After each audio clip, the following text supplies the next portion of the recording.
Bonjour à tous. Bonjour. Vous êtes sur le webinaire d'information. Donc, on présentera aujourd'hui le programme des assistants de langue pour l'édition 2026-2027. Donc, je suis Anne-Elisabeth. Je suis chargée de mission de coopération éducative et linguistique. Et je suis avec Myriam. Bonjour, donc je suis Myriam, chargée de mission coopération éducative et linguistique. Je vais soutenir Anne-Elisabeth pendant cet échange, mais je ne serai pas votre interlocutrice principale. Ce sera Anne-Elisabeth. Donc, aujourd'hui, nous allons vous présenter le programme. Je vais partager mon écran.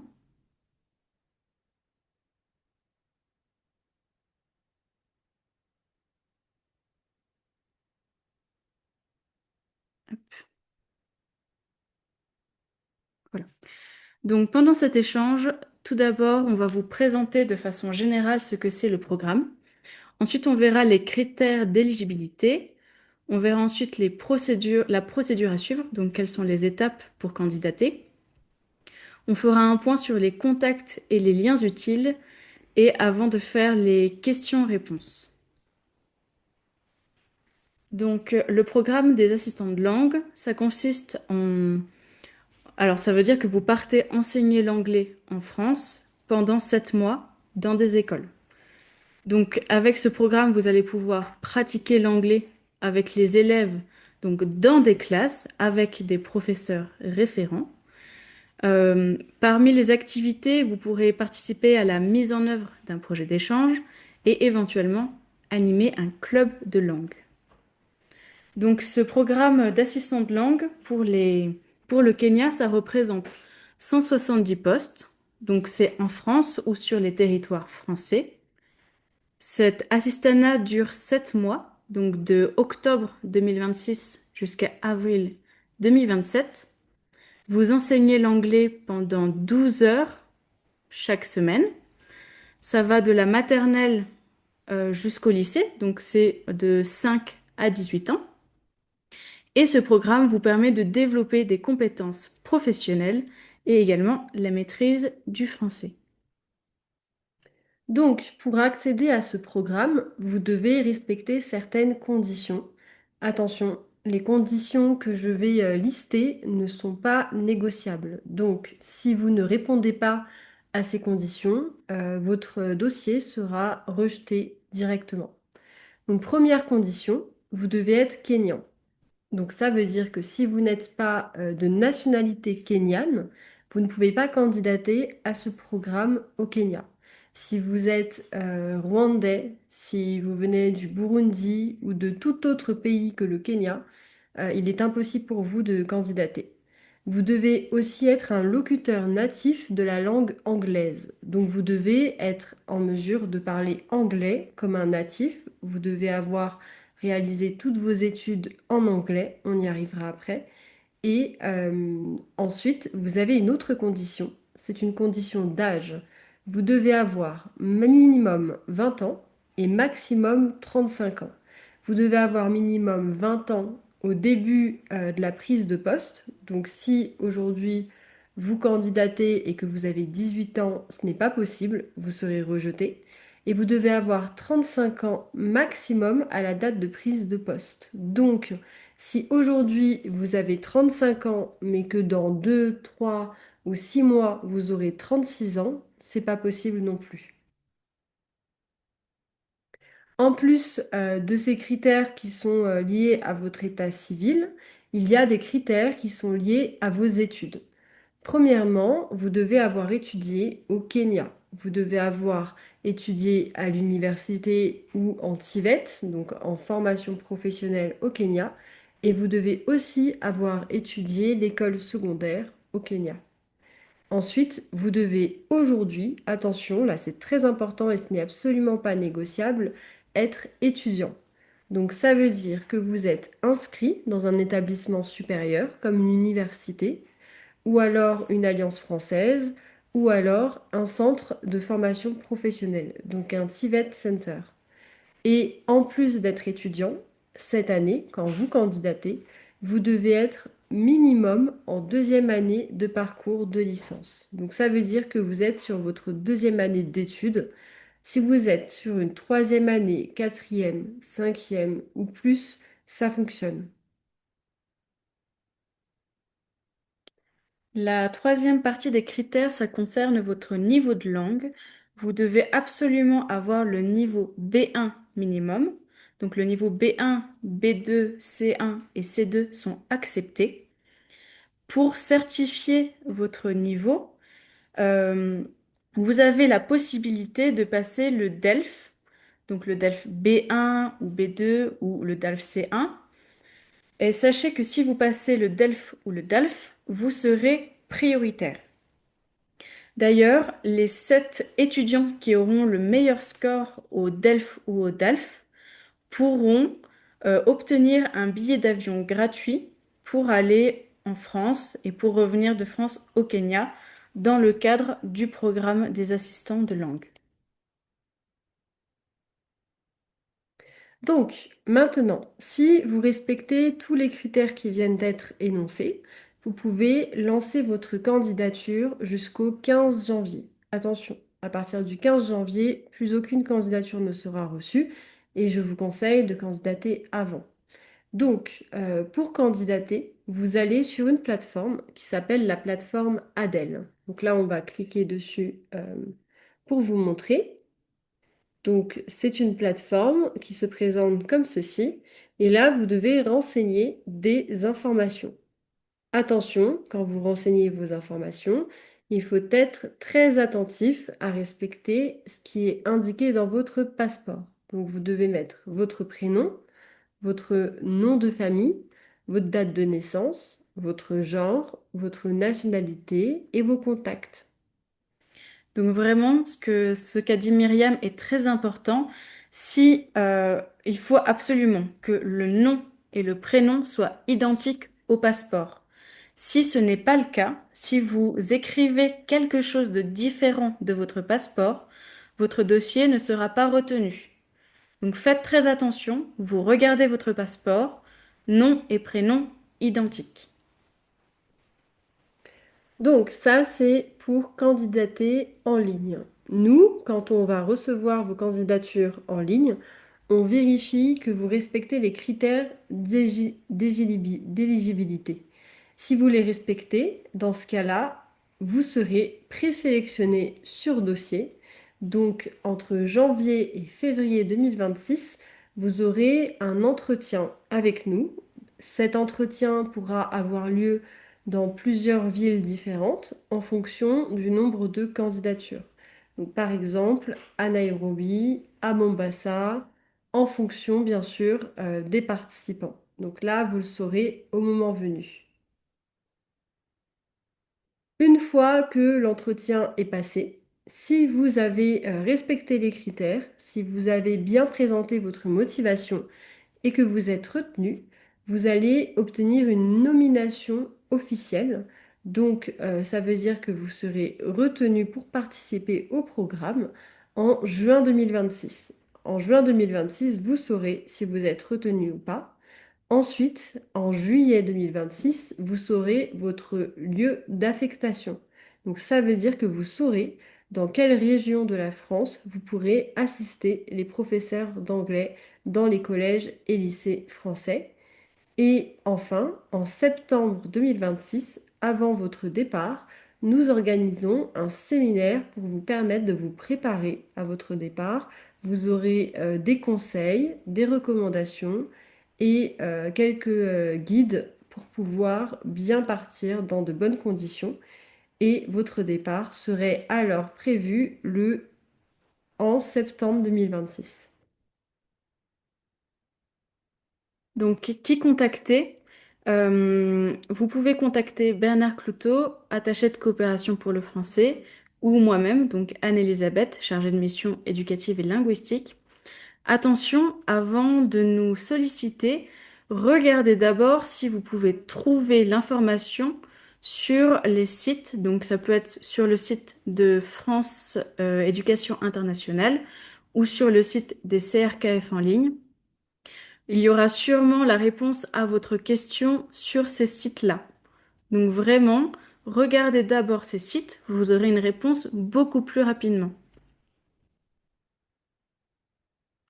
Alors, on vous indique également quelques liens utiles pour pouvoir trouver des informations et bien candidater. Car attention, si vous candidatez et que vous vous trompez dans votre dossier, vous ne pourrez pas faire un autre dossier. Donc, il faut bien faire attention. C'est pourquoi on vous donne un tutoriel pour candidater, pour bien compléter les dossiers et ne pas vous tromper. On vous donne également, si vous voulez plus d'informations sur le programme, un guide qu'on va regarder ensemble. Donc, c'est un guide qui est accessible en cliquant sur le lien ici et qui vous réoriente vers une page de France Éducation Internationale qui organise le programme. Donc, quand vous descendez sur cette page, vous avez les informations de base, celles qu'on vient de vous donner sur les missions, sur les dates, sur les critères également, et quelques chiffres. Et plus vous descendez, plus vous pouvez arriver au guide de l'assistant de langue en France, ici.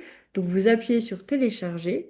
Et dans ce guide, vous trouverez plusieurs informations, des informations sur les démarches qu'il faut réaliser pour venir en France, sur le salaire que vous pouvez percevoir, sur le budget que vous devez préparer avant de venir, parce que vous devez avoir de l'argent avec vous avant de venir, pour les loisirs aussi, et pour bien choisir les régions d'affectation.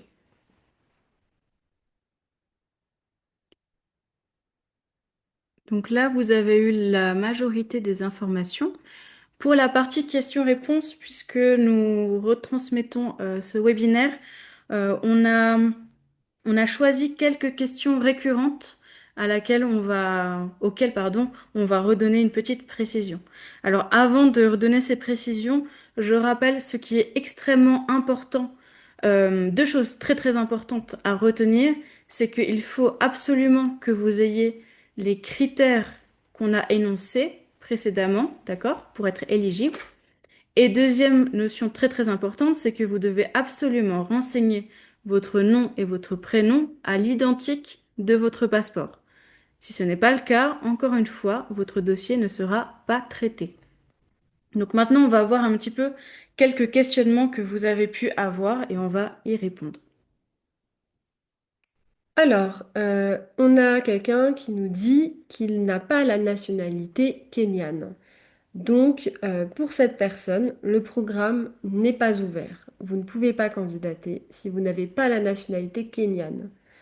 Euh, on a quelqu'un aussi qui nous dit qu'il a 24 ans, non, pardon, qu'il a 35 ans et qu'il aura 36 ans au départ en France. Dans ce cas-là, si vous avez plus de 35 ans pour le départ en France, vous ne pouvez pas candidater non plus. Ensuite, on a eu des questions par rapport aux études. Euh, donc, il faut absolument que vous soyez actuellement en études. Deuxième année, troisième année, quatrième année, maîtrise ou master. Il faut absolument que vous soyez actuellement en études. Ce que vous avez fait dans le passé, si vous avez votre diplôme, si vous avez fini vos études, donc vous n'êtes pas étudiant. D'accord? Pour rappel, donc ça marche pour les universités. Donc vous êtes dans une université, en deuxième année, troisième, quatrième, maîtrise ou master, donc vous êtes éligible. Si vous êtes en TIVET, en centre professionnel, donc pareil. Et si jamais vous êtes aussi inscrit dans une des alliances françaises, ça fonctionne également. Donc, pour rappel, il y a 4 alliances françaises au Kenya. Il y en a une à Nairobi, à Mombasa, à Kisumu et à Eldoret. Donc, si vous n'êtes pas inscrit dans une université, si vous n'êtes pas inscrit dans un TIVET, mais vous êtes inscrit dans une alliance française, vous êtes éligible. Donc, on a aussi beaucoup de questions sur les certifications, donc le DELF et le DALF B1. Donc, si vous avez une attestation d'un professeur, si vous avez fait des cours uniquement en français, c'est très bien, mais attention, ça ne suffit pas. Il faut aussi avoir une certification. Donc les certifications, pour les obtenir, il faut aller se renseigner auprès de l'Alliance française de Nairobi pour passer soit un DELF, soit un DALF en fonction de votre niveau B1, B2 ou C1. Attention, une lettre de recommandation d'un prof, c'est bien, mais pas suffisant. Si là, vous candidatez mais que vous n'avez pas l'attestation, dans ce cas, il faut vite vous inscrire pour passer une certification et il faudra l'apporter avec vous à l'entretien ou alors apporter votre convocation à l'entretien pour montrer que vous allez obtenir cette certification avant votre départ en France si vous êtes retenu. Donc voilà, comme Myriam l'a dit, c'est vous devenez prioritaire avec le DELF ou le DALF, si vous l'avez déjà ou si vous allez le passer prochainement. On a une question sur le budget. Alors, nous n'allons pas entrer dans le détail aujourd'hui, mais sachez que vous devez être capable de financer en tout cas le début de votre aventure en France et qu'il faudra aussi payer les billets. Donc, ce n'est pas un programme qui est gratuit, d'accord? Il faut que vous ayez de quoi subvenir à vos besoins. On a une question sur le passeport. Donc, pour venir en France, vous avez besoin de votre passeport. Et pour candidater, vous devez avoir votre passeport parce que pour obtenir le visa français, vous devrez faire une demande bien avant le départ en France et le passeport sera aussi requis. Tu veux faire celui-là aussi? Et on a des questions sur les lieux d'affectation. Donc l'affectation, c'est la région ou la ville dans laquelle vous allez être amené à travailler si vous êtes sélectionné. Donc, pour vous donner une idée, quand vous allez créer votre dossier, vous aurez trois régions, trois académies, on appelle ça comme ça aussi. Donc, trois régions à sélectionner par ordre de préférence. Donc, premier choix, c'est celle que vous voulez le plus. Dernier choix, c'est celle que vous voulez le moins. Pour choisir les régions, vous pouvez aller sur Internet pour regarder un petit peu l'offre culturelle, les villes autour aussi, la météo. Et vous pouvez aussi regarder le budget qu'il faut dans chacune des régions parce que certaines régions coûtent plus cher pour vivre que d'autres. On a également eu des questions sur la lettre de motivation. Alors, qu'est-ce qui va faire que vous avez une bonne lettre de motivation? Donc, évidemment, il faut montrer que vous avez donc une motivation, une grande motivation pour aller en France, pour faire ce programme, pour enseigner à des jeunes. Mais vous devez aussi nous montrer que vous êtes professionnel, car c'est vraiment une qualité qui est très importante pour ce programme. On a des questions sur les perspectives professionnelles qu'offre ce programme.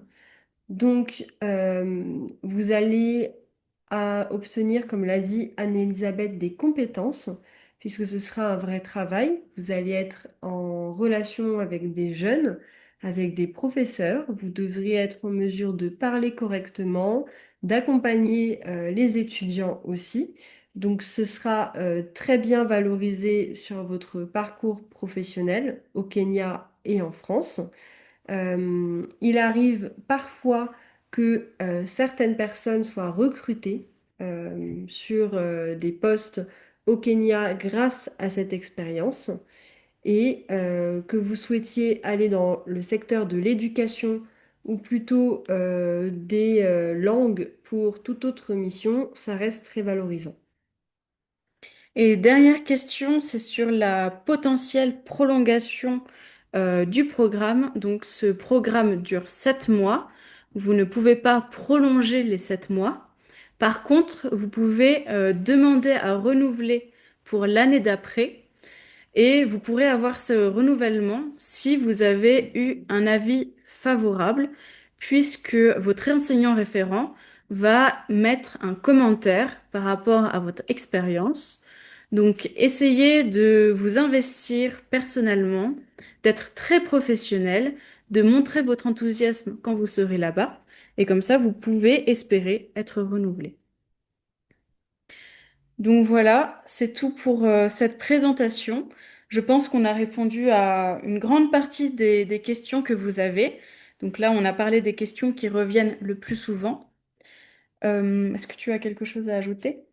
Non, juste voilà, candidater en étant honnête, éviter ChatGPT, montrer votre motivation et j'espère que vous aurez l'expérience à laquelle vous vous attendez et je suis sûre que ça se passera bien. Donc merci à tous et n'hésitez pas à revoir ce webinaire ou à revoir les parties qui vous intéressent pour avoir plus de précision. Et aussi, peut-être qu'il y a un événement le 25 novembre. Pardon, bien sûr. Le 25 novembre, donc vous avez donc mardi 25 novembre à 19 heures, vous avez un forum des assistants de langue. Donc vous aurez 4 assistants de langue qui sont actuellement en France, qui vont vous parler de leur expérience. Et vous aurez également le jeudi 4 décembre, la journée internationale des profs de français, où vous pourrez venir à l'Alliance française de Nairobi pour qu'on vous représente ce programme. Et vous pourrez nous poser toutes les questions. Il y aura aussi des témoignages. Et Une j'ajoute, dernière chose. si vous habitez à Nairobi ou que vous prévoyez de venir à Nairobi samedi 22 novembre, euh, à l'Alliance française de Nairobi, il y aura un salon sur les études en France. Je serai présente avec un stand pour répondre à vos questions et il y aura un temps de présentation qui sera prévu pour le programme des assistants de langue. Donc, si vous êtes de Nairobi, n'hésitez surtout pas à venir le 22 novembre. Pardon, on me dit dans l'oreillette que je me suis trompée. Ce n'est pas la journée internationale des profs de français, mais c'est bien la journée internationale des assistants de langue le 4 décembre. Donc, retenez bien, le 22. Il y a le salon d'études pour les Français avec un programme des assistants de langue en présentation et je serai présente pour répondre à vos questions. Ensuite, vous avez le 25 novembre en ligne. Donc, vous aurez donc 4 assistants qui vous racontent leur expérience et vous pourrez poser toutes vos questions concrètes et pratiques. Et enfin, le 4 décembre, la journée internationale des assistants de langue, où on refera cette présentation et vous pourrez directement nous poser les questions. Et donc, c'est à l'Alliance française. On est bon? On est bon. Très bien. Eh bien, merci beaucoup et à bientôt.